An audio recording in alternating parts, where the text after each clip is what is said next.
All right, and here we go. Friday edition of Dave Rothenberg's Giants Obsession. We welcome you in as we always do. We have a good show for you planned today. Not that we always don't. We always do. Every single show we do is good, but today maybe possibly a little better than the norm. So what do we have today? So you see him every time they do, like the Giants are up on the clock in the NFL draft, or the Giants are, taking the field at a big game. You see license plate guy just there with his license plates and his blonde hair and his excitement and his passion. Well, he's going to bring all of that. I don't know if he's going to bring the license plates to the show today, but he's going to bring everything he brings to the table to the show in a couple of moments. We're going to have him on live, breakdown and some news with the Giants. This comes from Adam Schefter, I am seeing. The NFL fined the Giants $200,000. Head coach Brian Daboll a $100,000 fine in addition. And Cam Scadaboo, $15,000 for violating the concussion protocol while Jackson Dart was being evaluated for a concussion. So team $200,000, coach $100,000, Scadaboo $15,000. I had people are really out of their minds. I had people sending me notes, messages, emails, tweets, whatever. For days after that, Giants are going to lose picks. They're never going to lose picks. It's a bad look. You can't do that. I think that Daboll kind of lost his composure for a moment, and the Giants are being fined a decent amount of money, right? All told, $315,000. And Scadaboo was probably looking for the bathroom, to be honest with you. Like, he probably didn't even know where he was going, looking for the bathroom. Daboll was bad. Organization, it's not good. And the Giants consider themselves to be like a very first-class organization. It was a strange look. And now, so Sunday you got violent, right? You got violent, angry, miserable Rothenberg, fine. Monday you got despondent. Wednesday you got like kind of the changing of the fall season, right? Where I go from angry and furious to looking towards Philadelphia. Today now my attention is on the dirty Philadelphia Eagles and the Giants and the Eagles Sunday at 1:00. By the way, the Giants only have one more non-1 o'clock game the rest of the entire season. That's it. Just one. Only one. So that, of course, is against the New England Patriots. The Monday after Thanksgiving weekend is what that's going to be. So away we go here. We're going to bring in license plate guy in just one moment. And let's bring him in now, as a matter of fact. License plate guy. We have a busy show today. We're going to do everything that we do. Locks of the week, fantasy play him if you got him. Want to get into the Abdul Carter conversation. But Joe Ruback, nobody even knows your name is Joe Ruback. You're always referred to as license plate guy. So, license plate guy, welcome to Dave Rothenberg's Giants Obsession. How are you, my man? I'm good, man. I appreciate you having me on. I'm in a good mood now. I'm ready for the next game. So let's go. Nobody gets it more than me. I mean, I was a hot mess on Sunday night. I was livid about it. I was disgusted. I was despondent. I'm back to the land of the living now, but that was brutal, man. Were you at that game in Denver? Yeah, I got to tell you, I was. It was the first time in a long time, probably since San Francisco game, that I felt physically ill. But you know what? I also don't talk a lot of crap, especially in the last 15 years. So the first half, I was loving it. I didn't tweet so much. I didn't go at fans a lot. I'm gonna wait until the triple digits, the zeros are on the clock, and it was like a slow moving car crash. I couldn't look away, and I saw it happening. It was terrible. I mean, the kicker was terrible. I thought the decision making, throwing the football was very questionable. Dart, they blew the game. Then he led them back down the field for that game-leading touchdown, and then to give it away like that, and to give it away like the way they did with just getting into a prevent defense, Joe, it was awful watching that. You know what? I think what bothers me the most about that is when you go into prevent like that, you're really preventing yourself to win, in my eyes. What bothered me most was listening to Shane talk about, what he would have done different if given the chance after the Dallas game. Oh, so fast forward a few weeks, you're given the chance again. Chance, right? And that kind of bothers me the most. And look, there's blame to go around for all. Everybody's calling for his head, but and I'm a Daboll fan. But Daboll, you have headsets on, say no, that's not what we're doing. So you're the CEO, right? I mean, this is your team. If you don't like something, you've got to step up and say no. You can't send three. Carter and Lawrence weren't on the field. Yeah, that's enough. That's enough. Yeah, you don't have to say anything more than that. When two of your best players, your best player and another very good player are not on the field, enough said, Dave. You just said it. Yep, I think so. So this is interesting for me. I was 2 years old. I don't remember the exact moment, but I remember the story being told. And my dad, it was 1975, maybe it was 76. I walked into the den and my dad was watching a Giants game. And it was just like that, that moment of, this is the greatest thing I've ever seen in my life. So I mean, your respect, I haven't missed a game since 1978. Right? Like I refuse, I don't, weddings, funerals, you name it, I'm not going to it. Giants are first and foremost, which my wife adores. But my question to you is, how did you come about this? Because there's not a lot of people like me out there, and you're the equivalent of my lunacy. Yeah, I love it. Say, I'm exactly with you. Though I did open up the stadium with my dad against the Cowboys. I think it was at 76, I believe, is when Giants Stadium opened, and I was there. So I got to win. I was a little kid.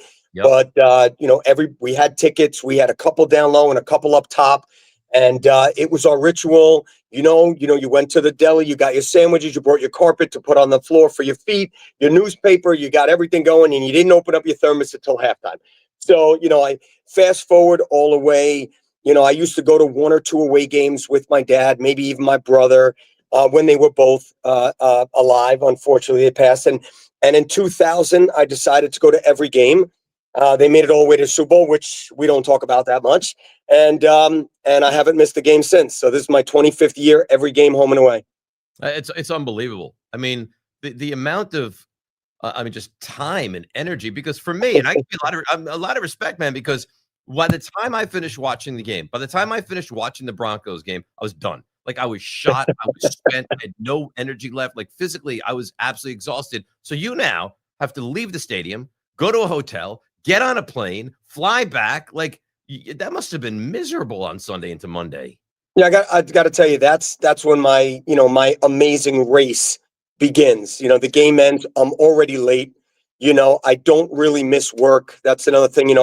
I'm an athletic director of a school, so my superintendent, my principal, really give me kudos for always making it back. So either I take a red eye or the last flight out, and to jump in an Uber, to get yourself to the airport, to get through security, to get on a plane, and you're so miserable, and all you see are you got Denver Bronco fans giving you the smirk, and just to get home only to get an hour of sleep and then get up and have to go to work.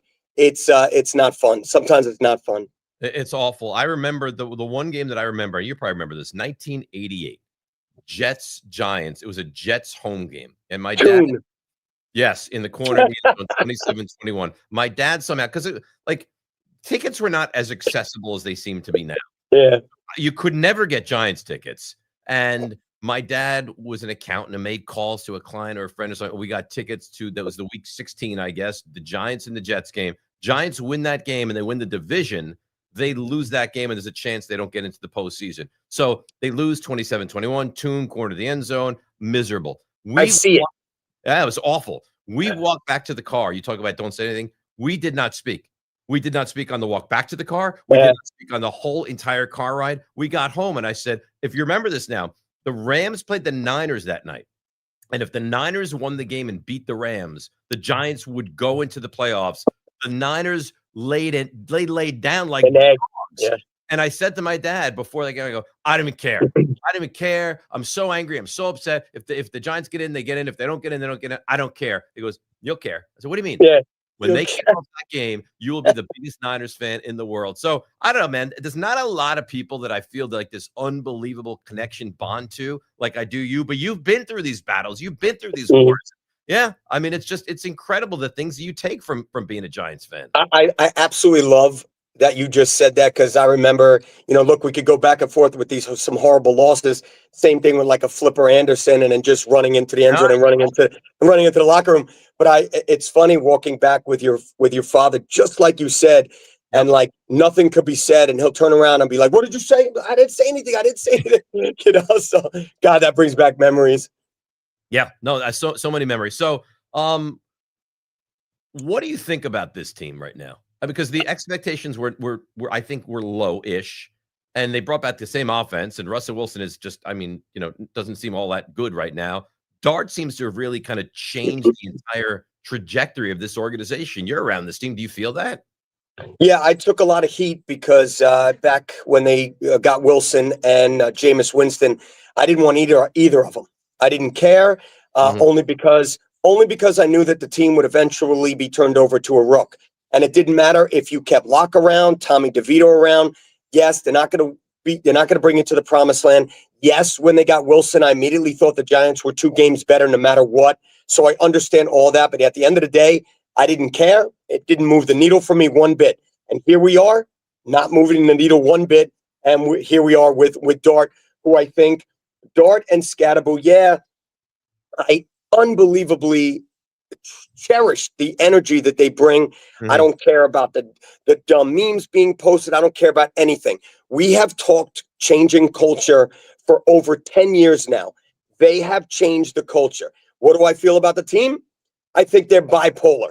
One week you're going to get a great team, the next week you're not going to get a team. One week you're going to get a team, then Fourth quarter, but right? yeah, 3 quarters in Denver, yes. great. Fourth With quarter, that said, I was disastrous. just going to correct. With that said, I was just going to say back-to-back games, 30-something points with Mhm. Dart, whether he lost or not. Did you expect the Giants to do anything other than 4, 5, 6 wins, 6 being unbelievable this year? No. So we're right on the track for it, and I think we're already ahead of schedule. Listen, I think there's a lot of reason for excitement. I don't know if you saw Bill Barnwell from ESPN put out I an article saw it. this week. He said clearly, like the Giants are ahead of the curve. The quarterback Yep. is special. My buddy, and I'm sure you know him, Jordan Renan, like talked to him early this morning, and he's like, and he's very difficult to get to say positive stuff because it's been a long time since it's been positive. And he's like, listen, this kid is the quarterback. Like Matthew Stafford said it. Vic Fangio said, he goes, Yeah. the teams that passed on this quarterback, they're gonna feel it. I mean, for the first time in such a long time, I have hope. It's like they finally have the quarterback. Joe, you know this. If you don't have the quarterback, you got nothing. And Daniel Jones was not going to happen here. DeVito, none of these guys. They finally, it looks like it feels like they actually have the quarterback. And that is why Dable's not going anywhere, my friend. No matter what happens the rest of the year, he pushed for the guy. He got his guy, and that guy is going to move forward. And a lot of people disagree with me. I have some people in the beat writers, some media.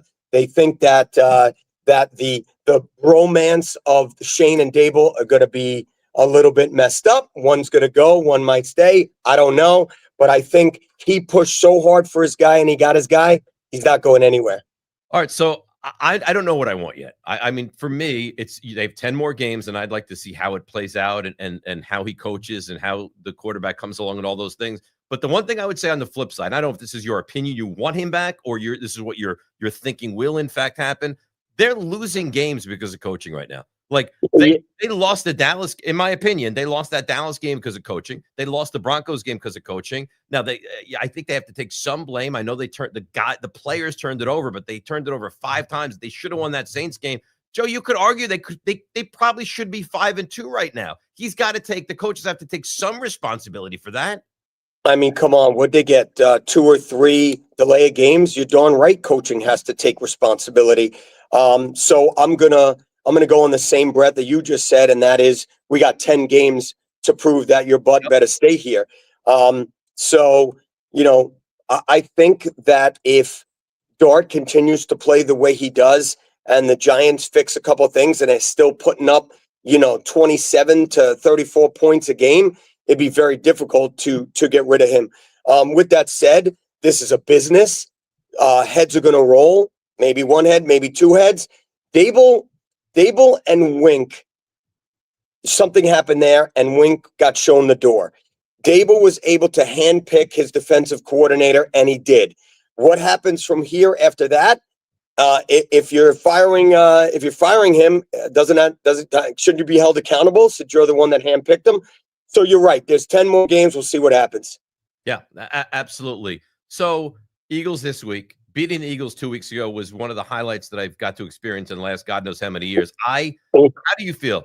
What team do you hate the most? Now I'll tell you mine before I even get to yours. Mine are one of 2, and it depends who's better. It's either the Cowboys or the Eagles, but I detest both of those football teams.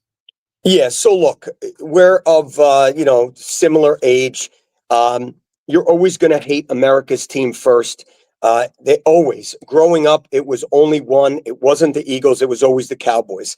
Even though Washington with Riggins and Theismann and they were hated, but not as, even when the linemen would try and go at Joe Morris, they were never of the caliber that the Dallas Cowboys.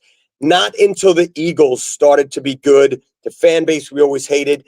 But you're right. Now it's whoever is on top we hate more. It's always going to be the Cowboys for me, but I'll tell you, I hate the Eagles this week. I can tell you that right now. The one thing I'd say is Washington is not in that category. Like, it's Eagles, it's Cowboys. Yeah. Well, I listen, I don't like Washington. I don't root for Washington, but they're not in that same hatred, vein as the other two teams. They never will be. And I don't know if it's because they're irrelevant. I really can't say that as a Giants fan, but they're kind of irrelevant. I don't care who takes over for them. I knew the sophomore jinx was going to come. The last time they thought they were going to win a Super Bowl, RG3 was taking over. So yeah, I don't even pay much attention to them until they do something. Yeah. Well, listen, they had a good year last year. He looked like a good quarterback, but I worry about health with him because he's a slight guy and he's already banged up in year two. So you go to every. He's a really good quarterback. He's a really good quarterback. You go to every. He is amazing. What fan base gives you the hardest time? Like, what fan base? Without a doubt, I got a couple more days before I gotta take my meds. There's only one spot. I mean, Philly is by far the toughest place to ever go anywhere every year, no matter what. Whether it's parking your car, whether it's walking to the parking lot, you can't go to a tailgate without getting killed. You can't go into the game without getting killed. Look, when you're in Philly and your team wins, you're in trouble. When you're in Philly and your team loses, you're still in trouble. So what does trouble mean? Like, how far does it go? No, so that's a really good question because, I mean, look, they're very aggressive with their mouths. Anywhere you go, you're going to have drunk people. I don't even care if you're at MetLife. So let's not go and say that doesn't exist in every stadium, because it does. When I say in trouble, they look for a more confrontational, whether it's physically or mentally, than any other fan base. They just do. Like, you hear it in the stands. You're going to hear it if you're going to get a food. You're going to hear it. You go to the bathroom. You're going to hear it anywhere. So that is true. They look for confrontation more than any other place I've ever been. You don't ever have to fight anybody at any of these games. No, I play it off rather well. When you lose, what are you going to do? You're going to say, "Oh yeah, we got four Super Bowls." I don't play that card either. Learn the game is the only thing you'll ever hear from me. But no, you just keep on your path and you're good. I say this to anybody going to a Giants-Eagle game. Depending on where you sit means a lot, Dave. I sit behind the Giants bench. I sit in earshot of security, in earshot of police, in earshot of my team. When you're in the upper deck and it could take 10 minutes to get to you, I'd keep my mouth shut. What's your relationship with these players? Like, you're such a super fan that, like, I've asked you before, like, do you know this guy? Oh yeah, you know them all. How does that come about? Yeah, I mean, look, it dates back all the way to Joe Morris, but let's fast forward to someone like a Brandon Jacobs, who saw me in the team hotel on the road and blatantly said, "Hey, I won't use the language he used, but he's like, who are you? Who the F are you?" And then we sat at the bar and, had something to eat for 4 hours on a Saturday night before a game. So when they see you and they see your fandom and they follow you on social media, and I'm not about, wanting anything or doing anything, just what's best for my team, you form relationships, whether it's a friendship, whether we're working together on a charity, which I do a ton of. But, players talk. And, I got a call from Nubin a couple weeks ago. He wanted to do something. Nubin heard from so-and-so who heard from so-and-so that I'm the guy. So relationships kind of form like that, and they form naturally, and that's cool. And don't forget, I do my big celebrity softball game with the Giants, and, a lot of players get to see how I work through there. Maybe I'll get an invitation to the big celebrity softball game this year. Open for you. All always right. Has been, always will be. All-time favorite player. Who is it? It's got to be the guy that changed the game of football, Lawrence Taylor. Yeah, that's hands down. Got no choice. The thing is, because you talked about us being similar age, like the Giants drafted him when I'm 8 years old, and it's just like, it was magical, man. I can't. Dave, remember? remember all the 56s you used to see. It was unbelievable to see 80,000, 76,000 56s. Yeah, you got some 11s in there, you got some 58s in there, you got some 53s, Carl Banks. Harry Carson. You got all those in there, and Bavaros. And then not until fast forward, not until probably Cruz, and then Odell, did you see anything like that? Yeah, no, it's amazing. I mean, he was so different. He was so dynamic. And, you know, I got to a big fight with Peter King on the air a couple of years ago because JJ Watt was having one of those years, remember? And Peter, I was live on the air. Peter said, he goes, he's as good as Lawrence Taylor. I was like, come on, man. I was like, are you kidding me? It's such a fight. It's crazy talk. He's not ever be. It's not possible. That's such a fight to me. It really is, because he changed the game. He changed the way you draft. He changed the way you pick a player, in the draft. He changed the offensive tackle, so you can't compare. It's ridiculous. Lastly, I'll let you go, get back, because amazingly you have a job. How is that possible? You're the greatest boss that walks the earth, that you have a full-time job. AJ Brown didn't practice again today, 3 straight days. What do you think? Yeah, a little birdie told me that he's 50-50, maybe won't even play. But Dave, did he play last time the Giants played him a couple weeks ago? Field. He didn't do anything, but he didn't do anything but complain about it at the end of the game. Hey, look, I think the Giants are going to come in fired up to Philly again. I love that the players are keeping Dart very close to them. I love what Daniel Bellinger said, like, hey, keep your head on straight, stick with the vets, like stick with us, don't go wandering off where you shouldn't be. And I think they're going to go fired up. I think the bipolarness of this team will show up on Sunday, and they're gonna do well again. So you don't worry about like a hangover from what you just saw in Denver at all? You better nope. You've learned this from your dad. You've learned this from your fandom. You better have a very clear head. Your memory better be very short. As soon as Monday hit, I'm sure there were still some hangovers. But once Tuesday hit, it better be out of your system and ready for the next week. This is your job. Go do your freaking job. I agree. All right, man. You are awesome. I know this is not a long trip for you down the turnpike on Sunday to watch the Giants and the Eagles, but let's make it a clean sweep over this dirty football team. Let's beat the Eagles and let's get back into the winning ways. I hate the Eagles. Go Giants, baby. Let's go Giants. That's license plate guy Joe Ruback joining us here. Thanks, man. Awesome stuff. Really appreciate it. Love you guys. Thank you. All right. You got it on Dave Rothenberg's Giants Obsession. So we got a lot to do today. And you just heard it right from the horse's mouth that Philadelphia is the most difficult place to be a fan and to go to, and to have to deal with the Eagles and their fan base just continuously. It is very, very unsettling. Now, I mean, I consider myself to be a super fan. Like, I love the Giants. I'll never miss a game.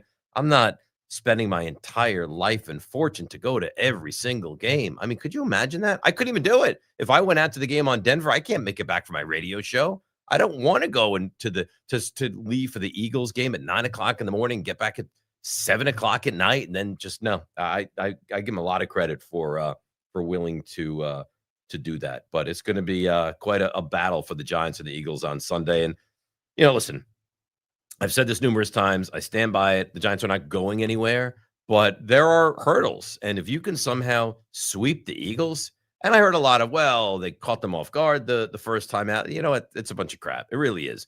They're coming off a loss, first loss of the season. They intended to take the football and run it down the throat of the Giants. And they did on the first 2 plays, and it went away completely after that. And the Giants took it to them. The Giants were more physical. They ran Scatterboo down their throat. Jackson Dart made play after play after play, and the Giants defense turned them over as well. So listen, if the Giants cannot turn the ball over and Dart can give you another one of these games, and I don't think there's any reason to believe that he won't give you another one of these games, then I think you have to feel fairly confident heading into this one about the Giants. Jay Jan, license plate guy, legend. I really think Banks plays, I guess it means well. G-Men. Banks plays good. I don't know why you would. What would lead you, other than just pure fanaticism and being a Giants fan? What would possibly lead you to believe that Deonte Banks is going to play well? You haven't seen it. You lost to Debo and the game completely fell apart. They pick on this guy like he's a scab. So I don't know what would lead you to believe that you're going to get a good version of Deonte Banks. I appreciate that you chime in. Also want to bring this to your attention. We need you to subscribe to YouTube because we have a list of people that do, and that's great. But we want more, and we want more interaction. And in order for this to continue along, we're going to have, for us to be able to book guests and, get everyone involved, we need interaction from you guys. So I told you the other day that only like 30% of the people that watch the show are subscribed to the YouTube channel. So, become a member of YouTube, subscribe to the chat. Currently we have 2,437 subscribers. As you know, at 5,000, we're going to paint Steve's face. So that'll be fun. Today is Twitter Friday. So we'll get to your questions and comments from Twitter throughout the week. We'll get to that a little bit later on. And then follow us on all our different platforms, Instagram, TikTok, at DR Giants Obsession, on Twitter, at DR NYGO, and on Spotify, of course, Dave Rothenberg's Giants Obsession. And then like us, subscribe to us on YouTube to keep the as they would say, the ball matriculating down the field. Let's bring in the guys that make this whole thing work. And that, of course, is Nico and Steve. Hello, guys. How are you? Hi, Dave. How are you? What's up, Dave? I'm doing great. Great questions as always. What do you mean? What was great? Against license plate guy. Yeah, he's good. He's entertaining. He was great. I've talked to him over the years, but we've never had like a sit down, like heart-to-heart conversation. Obviously, I knew he's a Giants fan because I'd be stupid not to understand that. But I didn't know that he had, because I'm like the 1% where it's like I know these little minute things that have happened over the years that a lot of people don't know. And in talking with him, he's right there. Like he's a massive Giants fan. You can tell that, which I respect and I love. All right, so what do we have? Comments, questions? Let's get to them. Yeah, we have a bunch of questions. Nice. In regards to the Deonte Banks comment, I think current Carl Banks would play better out there than Deonte. He might even cover better in the secondary than Deonte Banks. And Carl Banks, I think, is let's see, he was drafted in 84. He's late 50s. And I think there's a chance he might be a better cover corner than Deonte Banks. Deonte Banks was a massive miss. And the Giants have a bunch of them, right? With this regime, Evan Neal, massive miss. Evan Neal is so bad that a mediocre offensive line, he's not even active for these games. So Shane is weird. And I don't mean he's a strange person. I mean, like the way that he's put this team together, because you look at this draft, you got Carter 3 that you like. You got Dart 25, I guess 25, right? That you really like. You got Scatterbo in the 4th round that you like. So there's a lot of good things that he's done. And then for every good thing that he's done, there's like, okay, you're paying Graham Gano and you draft Deonte Banks. And it's just like, it's either very good or very bad. But Deonte Banks is one of the very, very bad. So what else you got? Great fan of the show, the Moloko Veloset. So here's the thing now. I don't even know if you love the Moloko Veloset or you just love saying the name Moloko Veloset. I love the name. I love the name, and I think I love him too because he is a active fan of the show. All right. Yeah. So you love the Moloko Veloset. Yeah, and we are going eventually to his coffee bar in London one day. Right. One of I don't these think days. that's around the corner, but we will at some point go to his. Does coffee Dable bar. And Bowen bring more defensive pressure this game? Well, they brought defensive pressure last game until they didn't. Like it's not like 60 minutes of dropping into this 8-man coverage and rushing 3. I mean, they were sending pressure all game long. That's what's so horrifying about what happened in the last 33 seconds of the game, because it was counterintuitive to what they had done the entire game. They were getting after Bo Nix. He was highly uncomfortable. You could see that he didn't really know what to do with that kind of pressure. They ran a million plays like behind the line of scrimmage. So they were trying to get the ball out of his hands quickly. And then in the most important, impactful plays of the game is when you decided, all right, guys, let's drop off into coverage and send 3. So it'll never, ever make sense. And license plate guy is right. They played Dallas. They faltered at the end. They said it won't happen again. You had a chance a couple weeks later, and the same exact thing happened again. So it has to be better. And yeah, I think they'll bring pressure. Because if Adebo's not going to play, and it doesn't sound like he's going to, that's going to force Banks into a larger role, and you're going to have to get pressure on the quarterback. Otherwise, Hurts is going to pick you apart. One more coming in from David Carlson. If the Giants defense plays like it did against Denver, I would be shocked if they didn't win. Philly hasn't figured it out yet, and if they can't get into a groove early, they are 100% beatable. You know what I like about that? Because it says if they can't get into a groove early, but you being the reader that you are, you saw groove. That's why you won. Grove. This is why I win. This is why you won. If the Giants defense can play, listen, they went 5 consecutive quarters not allowing a point. They shut out the Eagles for the second half. They shut out the Broncos for the first 3 quarters, and then it all went to hell. If the Giants defense plays well, I agree with you. I think there's something wrong with Philadelphia. I don't think they're that team that they were last year. The offensive line is not the same. And I don't know. I can't put my finger on exactly what's wrong. I don't think Jalen Hurts is great. And I know that last week he was really good. And for every time you say, boy, he's not that good, he finds a way to shut you up and he plays well. But I just don't think he's great, which is a weird thing to say because he was, a Super Bowl champion. He was great in the Super Bowl. They lost, but I just don't have full faith. I think that team has been so talented that it's taken. And maybe you hear this, you're like, boy, this is Giants homer, and we don't agree. I just think that team has been so talented that you take a middle of the road to even like top 12 quarterback in the league when you have the best offensive line and the best running back and a great receiving core and a good tight end and a great defense. It's bound to make anybody look better. I would just ask you this. If you flip-flop Jackson Dart and Jalen Hurts right now, do you think the Giants would have any real chance to win this game on Sunday? The answer is probably not. They're probably not winning this game. I think he fits into that playbook perfectly. Their scheme, he fits that perfectly. And I don't think anywhere else he might work. Yes. I think he's a winner. And I think that's big because, he's at Alabama. He gets kicked to the curb there. He goes to Oklahoma. Like you can tell, like A.J. Brown is not like this. A.J. Brown wants to win in his way. So if it means that he has 3 receptions for 26 yards and they win 41-0, that's not okay. But I really do believe that Jalen Hurts needs to win. So if it means that he goes 11 of 16 for 84 yards and a touchdown and they win, then so be it. If it means he has to pick up yardage on the ground, then so be it. He's a winner. And I think that goes a long way. And I think that's something that can get lost, but I don't think he's a great quarterback. I don't even think I'm being unfair. Steve, do you think I'm being unfair in my analysis? I mean, Jalen Hurts isn't playing as great as he was last year, but you still have to respect his previous games. I'm not saying I don't respect him. I just don't think I don't look at him in the Mahomes, Josh Allen, Joe Burrow, Justin Herbert, Dak Prescott, even elite. Did you last level. year? Who? Did you last year? A lot of their success last year came from their run game. I don't. I think that. I mean, Saquon ran for 2,000 yards. I know Saquon was phenomenal, and now Saquon's not phenomenal. And guess what?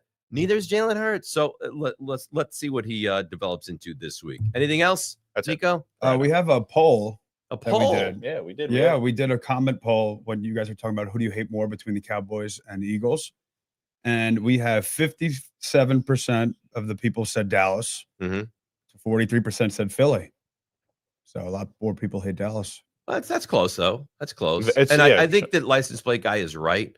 I believe that when Dallas was always good and they used to abuse the Giants, it's this hatred for Philly probably stemmed from the late 80s with like the Reggie Whites and Seth Joyner and Andre Waters and Clyde Simmons and Buddy Ryan and then there was more of a hatred for Philadelphia. And then when they got really good under Andy Reid and they go to the playoffs every year, and in the last decade they've owned the Giants. Like we got into the stats a couple weeks ago, they're 27-7 in their last 34 games against the Giants. So the worse you are against a team, the more hatred you're probably going to have for that team. So 57-40, interesting. Yeah. Anything else, or we'll see you guys later? We'll see you in a little bit. All right. Yeah. So let's bring in my locks of the week now. Okay. My locks of the week. Now, I know we have not been good, and I apologize for the fact that we have not been good, but it changes now. And what I do not like, my earbud is giving me a real problem here, a real pain in the ass today. There we go. I think we got it. So I'm 8-13. And you look at that and you say, that's unimpressive. I don't know why I have to look like I'm coming off like a bender for you guys to do that to me. But regardless, here's the 3 games. I like each and every one of them greatly. Patriots, home, -7.5. Now, you say they came off an emotional win. It was still the Titans. The Browns don't really move the football. Judkins is good, very good. But if you can slow him down, Dylan Gabriel is not it. He's just not. So, I mean, Drake May is playing at a very high level. This is a really, really talented team. They're very well coached. It feels like they're hitting their stride. You're telling me you couldn't see a 27-13 over Cleveland, 27-17, 24-13, something like that. That's what I think Patriots win this game by more than the 7.5. And secondly, so this is funny. I got to tell you a funny story. So the guys asked me, what are the 3 games that you're going to go with every week? Because we want to make a little graphic and, have a little bit of fun with it. And I texted them, Patriots, Saints, Bills. I get a response. We think you made a mistake. You meant to say you want the Bucks minus 4.5, right, Dave? And I was like, no. I meant to say what I said. I want the Saints plus the 4.5. And let me explain why. You can play your miserable stuff all you want, but here's the thing. The Saints have been a competitive team this year, and you can laugh at them all you want. They're not the Titans. They're not the Jets. They're not the Raiders. They've been in almost every game they've played. Secondarily, is this a road game to a road game on a short week for Tampa? The answer is yes. So you played Monday night on the road in Detroit. Then you traveled to New Orleans on the road to take them on. Do you have your best receiver in Mike Evans? He's out. Do you have a healthy number 2 receiver in Ibuka? No. Do you have your number 2 or 3 receiver in Godwin? No. Do you have your best running back in Bucky Irving? No. They are hampered. And Baker Mayfield is not healthy, and you could see it in watching the game against Detroit. He missed more passes than I've seen him miss all season long. He is not healthy. So, do I think the Bucs win? Probably. Do I see this as a field goal game? I do. I meant it when I wrote it in the group text, and I mean it now. I will take the Saints plus the 4.5. And lastly, the Bills have not played good football of late. So the Bills are 4-2, and they should be 3-3. I mean, they should have lost that opening game against the Ravens. It was miraculous that they lost that game. They just don't have weapons, and that's the weird thing. It's like they have this otherworldly quarterback. Josh Allen is so good, and Cook is a very good running back, but they really don't have an alpha receiver. They really don't have great weapons in the passing game. And remember, in the past, they've had Diggs and they had Gabriel Davis, and they were just a better team. Their defense is not good either. That being said, I get Andy Dalton this week as the quarterback of the Panthers, who are sitting here at 4-3. The Bills are going to score points, I would think. The pass defense for Carolina is not good. I think the Bills put up a 31 spot, 31-23, 31-20, something like that. So, again, to recap, give me the Patriots minus 7.5, the Saints plus the 4.5, and the Buffalo Bills minus the 7. Okay, so for the second time in 3 weeks, the Giants take on the Philadelphia Eagles. And I guess you have to think to yourself, where's the advantage lie? Like, I hate that the NFL does this. I hate that the NFL puts you in a situation where you have to watch any team play another team 2 times in 3 weeks. Now, if you have a week 17 against a club and then the playoffs the next week is the same matchup, well, that's fine. That happens. But to schedule the Giants playing the Eagles 2 times in 3 weeks, I don't like it from not only like a Giants perspective, I don't like it from an NFL perspective. I don't want to see the same teams take each other on twice in 3 weeks. Because let's just say, for instance, the Giants are awful to start the season, but by the time you get to week 13, they figured it out and they're a much better version of themselves. Well, then what? Well, you don't get to, like, the Eagles see what they're going to see.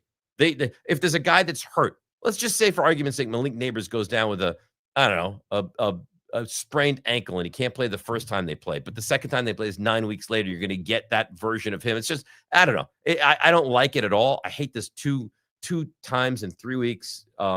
I don't like it. I don't like that business whatsoever. That being said, what can the Giants defense do against the Eagles offense? A Giants offense do against the Eagles defense on Sunday? I think they can move the ball because you've seen it.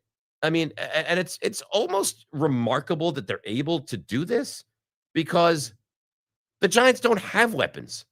Right? Wan'Dale Robinson is their big weapon. Theo Johnson, Cam Scatterbo, Jackson Dart. Now, I know Dart is the quarterback, but when you look at pieces in the passing game, they don't.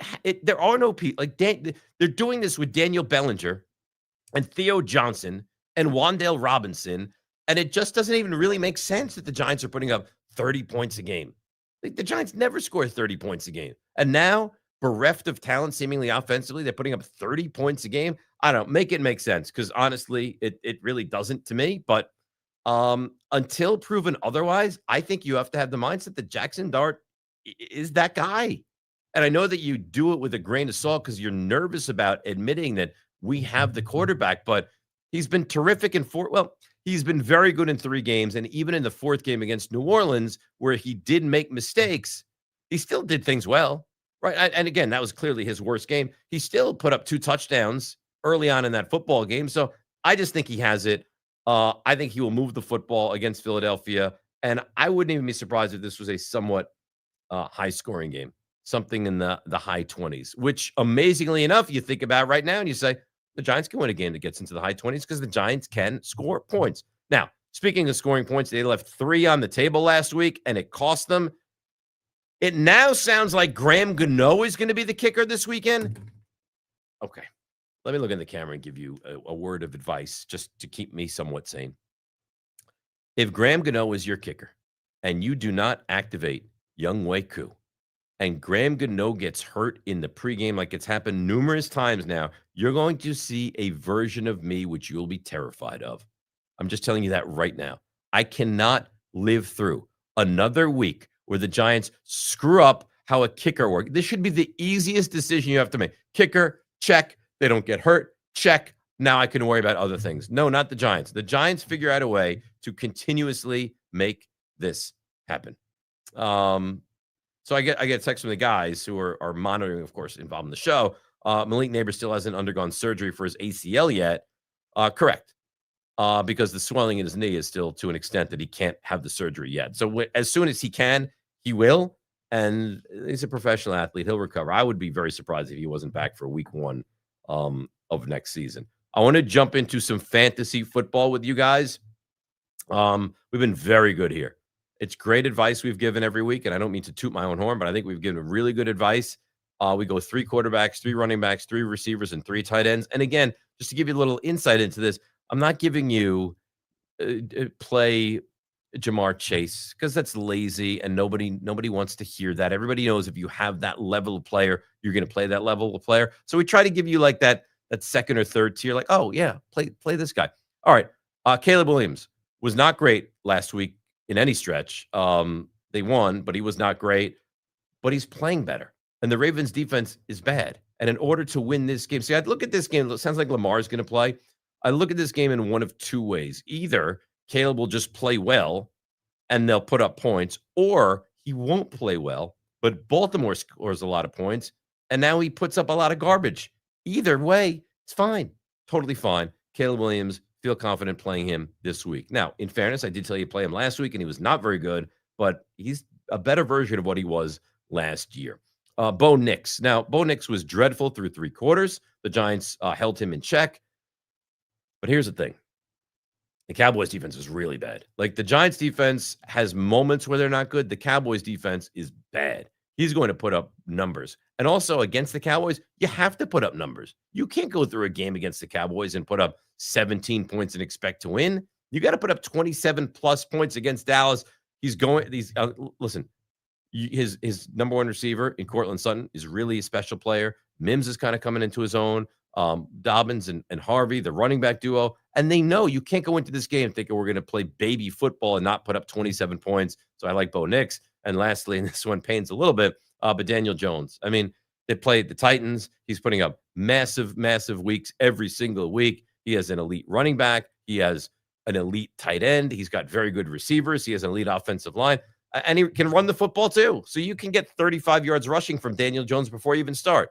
So if I told you he's going to go 210 and 2 passing touchdowns and 35 yards, that's not a great game, but that's 7 points and 3 points. Now you're at 10 and a half, and 2 touchdowns is another 12. So he's giving you a fine game, and he's giving you 22 points. That's better than a fine. That's a good game from your quarterback. All right, so that's quarterbacks. Let's move right along to the running backs here.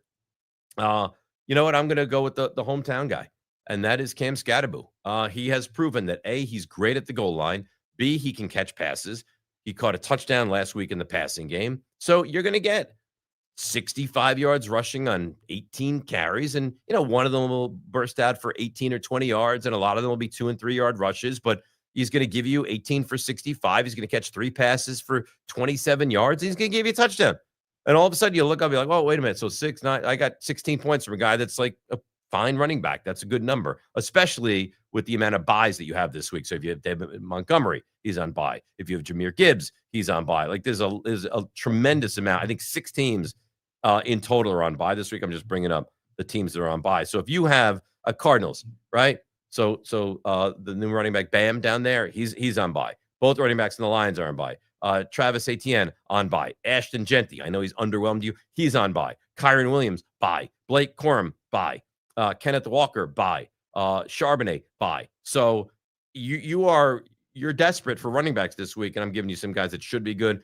And then Rico Daddle is the final over the 3 here. I'll give you now. Hubbard is back, so he's going to kind of take some of those carries away. But I think Daddle is better. I think he's the more explosive running back, and I expect him to have a really, really good week.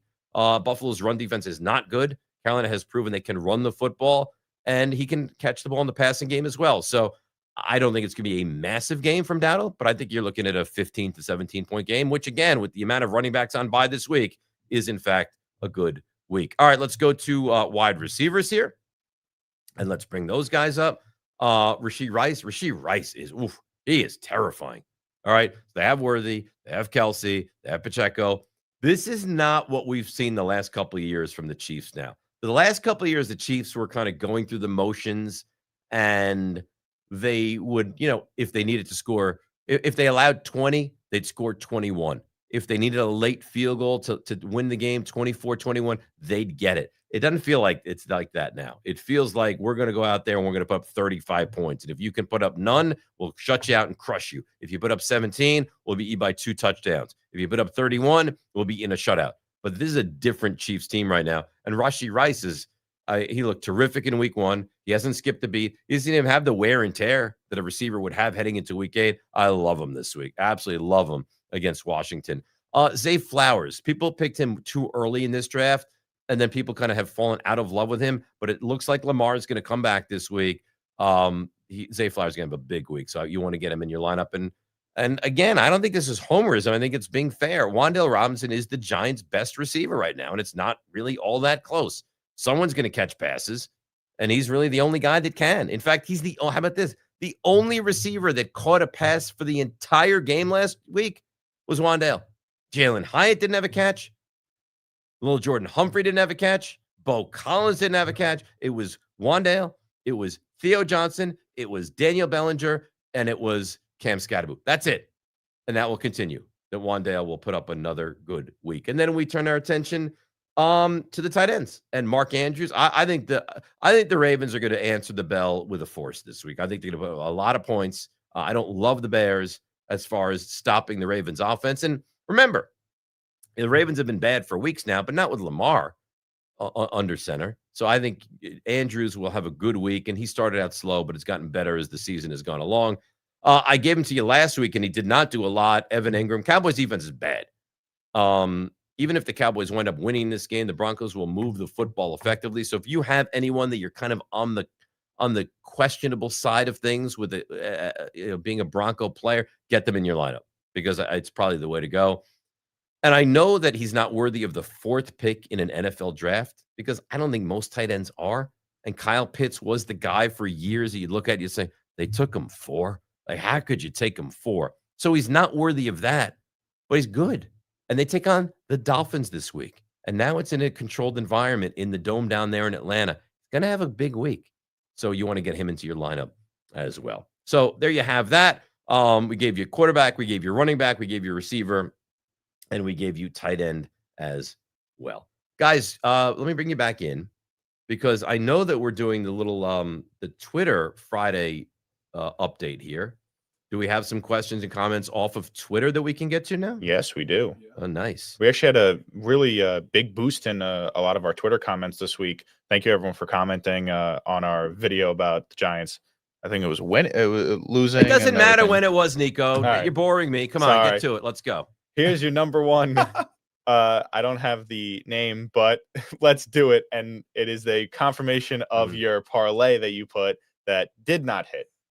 You owe that guy $5, Dave. Well, but do I owe him $5, or do I get 10 chances to try to hit on one of these parlays? I think that's only fair. So Mike in Massapequa. Well, I gave him the Chargers at the money line. That hit. I gave him Aronde Gadsden as the over 40 yards receiving. That hit. So I was 2 for 2. And where it fell off a little bit was yeah, but Justin Jefferson. The parlay didn't hit. No, and I can't argue with that. The parlay didn't hit. And Carson Wentz took just a massive beating in that game. Jefferson was almost there. He's 7 for 74. But you're right. It didn't hit. Thanks for bringing that to my attention. I appreciate that. This is from Big Blue Raking Crew. Let's go Giants. Hang on. Big Blue Raking Crew? I don't know. Big Blue Wrecking Crew? Oh, Yeah, Wrecking I thought it Crew. was wrecking. Oh, okay. Raking Crew? Sorry. What do you think? There's a bunch of landscapers that get together to have a Twitter account? I didn't want to say anything bad.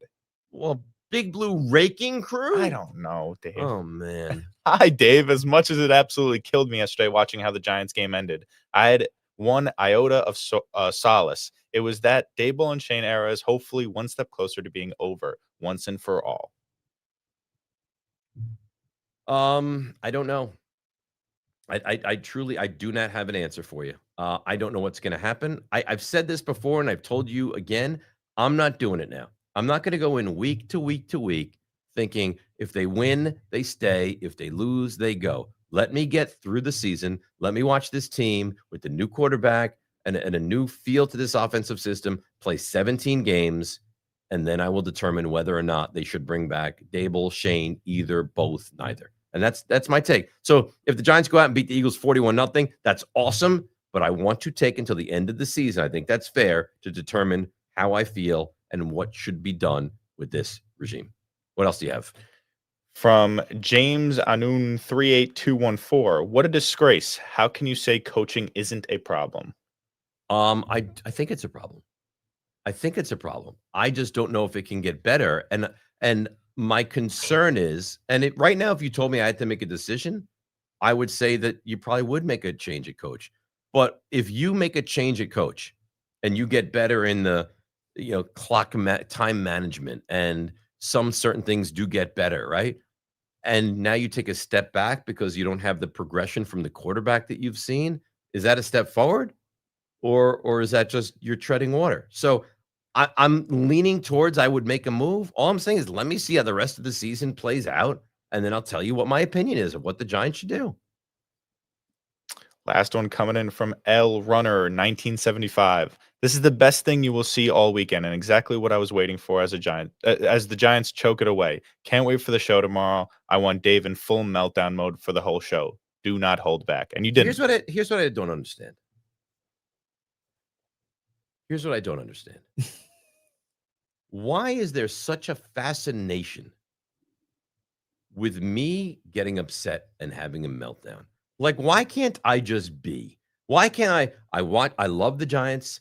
I watch the Giants. The Giants win. I'm happy. The Giants lose. I'm upset and go about my business. Why do I always have to be like the monkey behind the doors at the zoo where they throw feces at me to see how I react? Why can't I just be? Explain that to me. To be honest, I think me and a bunch of everyone else who is a fan of you would pay to see you angry, because when you came in last week, it was scary. It was brutal, scary, but it was pretty fun. I'm glad that you take such solid. You see, here's the thing that makes you such a jackass, because you're also a Giants fan.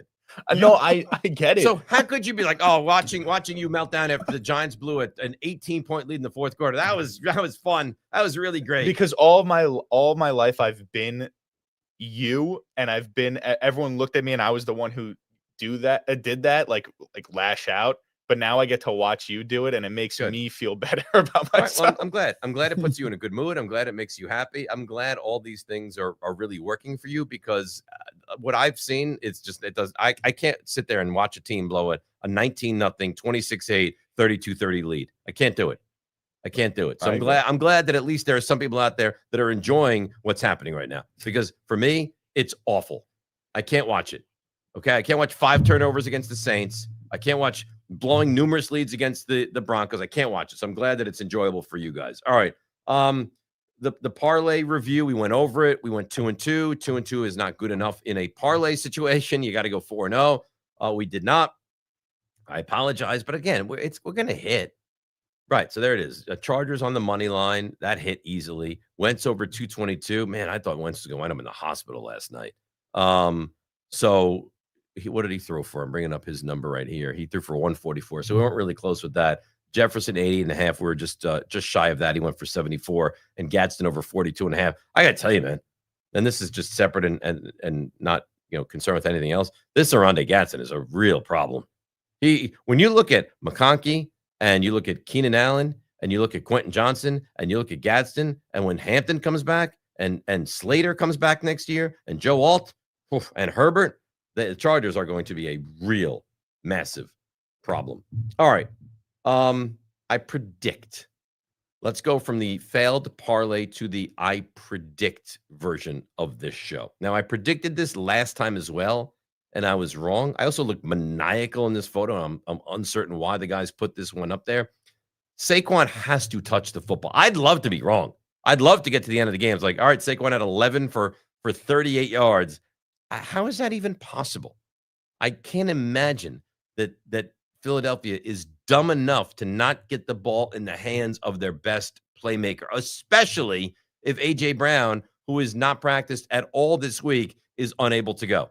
So I anticipate Saquon touching the ball in the running game, touching the ball in the passing game, and he's a problem. He is. Now, the Giants did a good job last time, but they also went away from him last game. The Giants will get to Hurts 3+ times. That is their only chance to really win this game, and that's to get to Jalen Hurts, and I think they will. We'll get to Abdul Carter in just a moment, but he's not had a great start to his career as far as the numbers are concerned.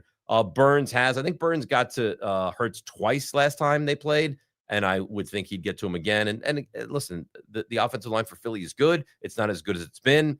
And I think the Giants front gets to Hurts 3+ times. And then lastly, Jackson Dart has shown, I mean, he is not afraid. In fact, he's probably should be more afraid to tuck it and run than he is. He is not afraid at all to do that. He picks up yardage consistently, and he's very mobile, and he's very capable, and he's very athletic, even more so than I anticipated coming into his NFL career. He will rush for 50+ yards. So just let me refresh where we're going here. 3 predictions: Saquon 20+ rushes, Giants will get 3+ sacks, and Jackson Dart 50+ yards rushing.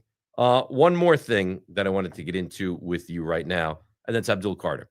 Now, he has half a sack on the season. He's a half a sack. They took him 3rd.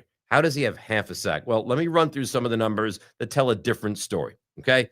Pass rushing snaps, 65. So he's on the field consistently when the other team's in a passing down.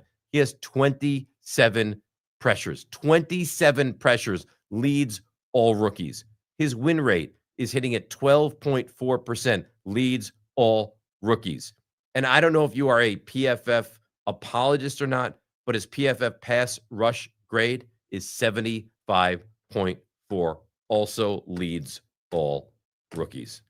So you can have the negative, and he's got half a sack and whatever, and that's fine, but he is a difference maker. He's continuing to improve, and you want to sit here and you want to blame Joe Shane for something? Don't blame him for Abdul Carter. Blame for Evan Neal. Blame for Deonte Banks, not Abdul Carter. So appreciate the stats there, guys. So here we are. Here we are again, huh? To me and you. Had a chance against Denver. They blew that game in dramatic, epic fashion. Like, they couldn't have just lost. They go out there. Denver's better. 21-17. Giants lose. No.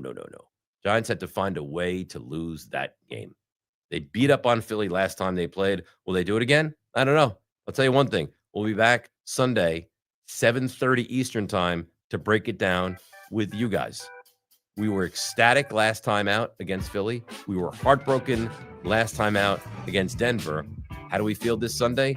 We will find out. The one thing you know is we will be here for you. Enjoy your weekend. Let's go Giants, right here on Dave Rothenberg's Giants Obsession.